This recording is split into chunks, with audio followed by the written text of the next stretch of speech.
பாலமேடு மகாலிங்க சுவாமி பொதுமடத்து committee நிர்வாக குழு தேர்வு. மதுரை மாவட்டம் பாலமேடு பொது மகாலிங்க சுவாமி மடத்து கமிட்டி நிர்வாகிகள் 3 ஆண்டுக்கு ஒருமுறை தேர்வு செய்வது வழக்கம். அதேபோல் கடந்த 2021 முதல் 2023 ஆண்டு வரை பொறுப்பு வகித்த கமிட்டியின் பதவிக்காலம் முடிவுற்றதைத் தொடர்ந்து 2024 முதல் 2027 வரையிலான புதிய நிர்வாகிகள் தேர்வு நேற்று நடைபெற்றது.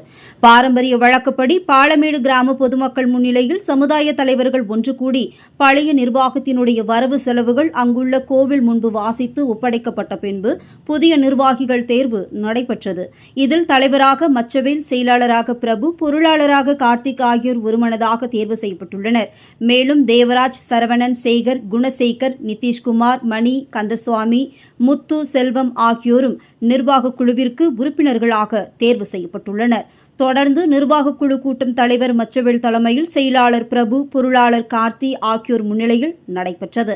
இந்த கூட்டத்தில் பாலமேட்டில் உள்ள அரசு ஆரம்ப சுகாதார நிலையத்திற்கு அவசர கால தேவைக்காக 108 ஆம்புலன்ஸ் வசதி ஏற்பாடு செய்து தர வலியுறுத்தியும், வரும் 2025 ஆண்டு நடைபெறவுள்ள ஜல்லிக்கட்டு போட்டியை வெகு சிறப்பாக நடத்துவது, அதேபோல் பாலமேடு பகுதியில் போதைப் பொருட்கள் விற்பனை